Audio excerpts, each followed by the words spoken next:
Hi guys! For today's video, magluluto tayo ng simple lang pero napakamura ng swak sa budget ng mga katulad kong purita. Pak choy vegetable with sardines. In short, ginisang sardinas, marte. So for now, hinugasan ko lang tong pak choy para malinis siya at safe. Tanggal ang uod. So, linisan ko lang to.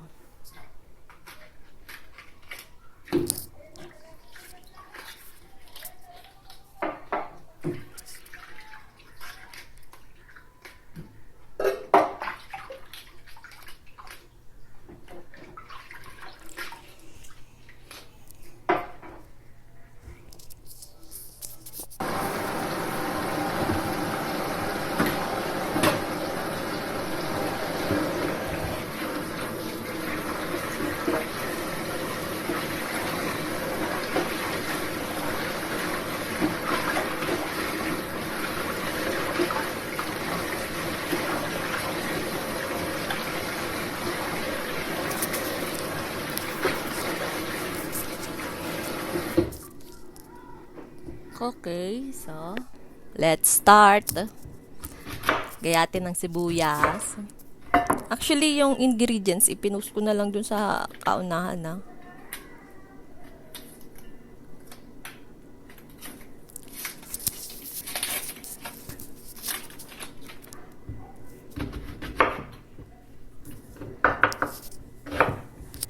Kahit anong klaseng hiwa ng sibuyas, okay lang.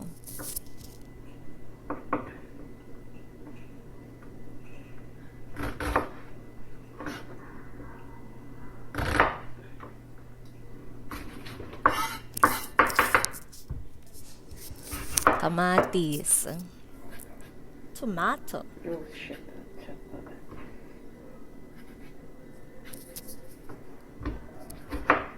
Gayatin din. Bahala ka na kung gusto mo style. Kahit pabilog pwede.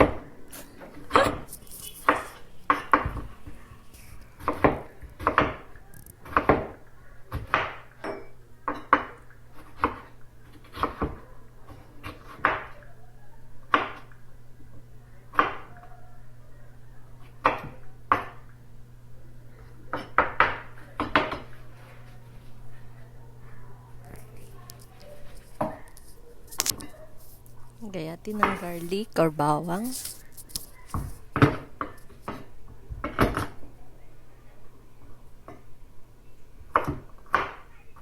Pinipipip ko muna bago ko siya gayatin para mas madali siyang magka-dice na maliliit.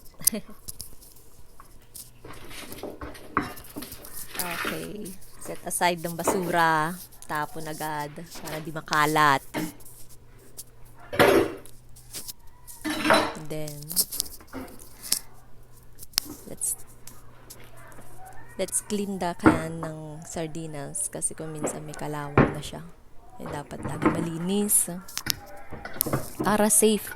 Nakain ka ng mura na nga yung kinakain mo, safe at healthy pa. So nga sa mga katulad ko purita, hirap na si ate. Let's start cooking na. Lagay ng kawali sa kalan. Buksan ng exhaust fan. For sure.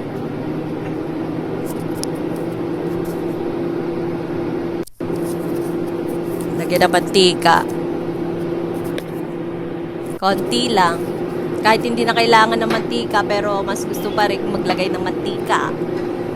Kasi non-stick naman yung kawali.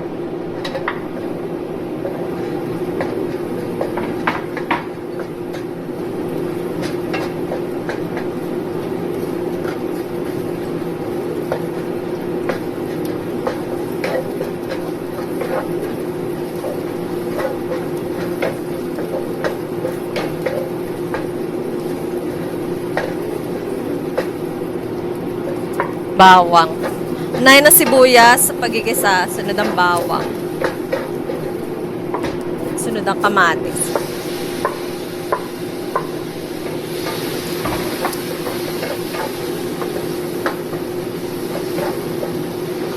Halo-halo.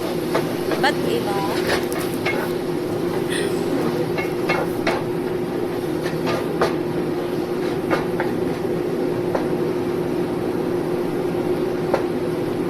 Huwag mo nang kadurugin. Baka kasi durog ka ng puso ko eh.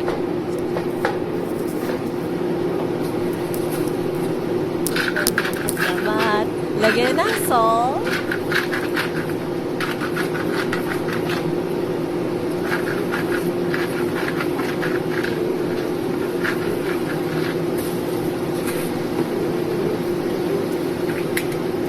And pepper.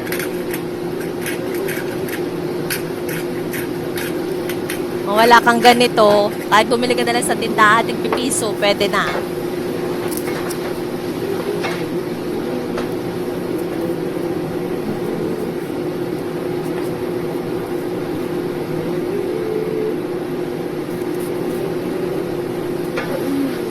Chili flakes. Para maanghang. Sarap kasi maanghang. Then, i-add ang sardinas.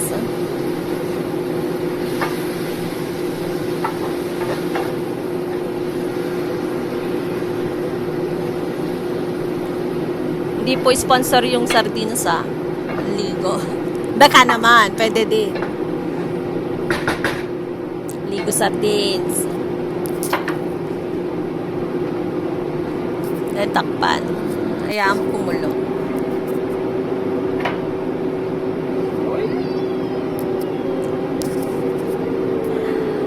Nakulo na siya. Bilis. Saka mo ilagay ang gulay. Pampahaba ng buhay.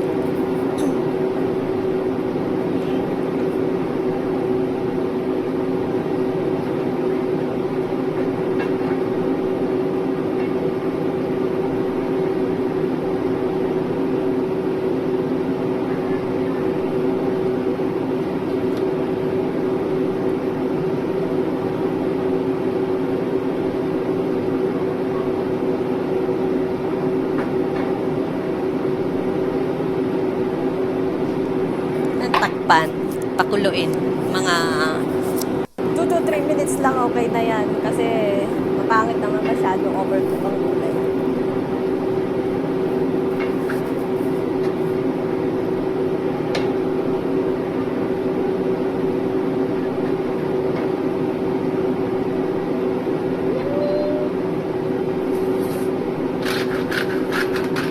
Mas gusto ko yung medyo maanghang. Kaya dagdagan ulit paminta.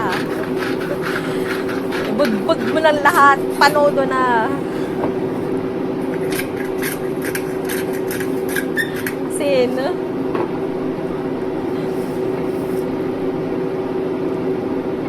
Wala nang tikim-tikim. Ang maalat dyan. Sok pa rin sa budget.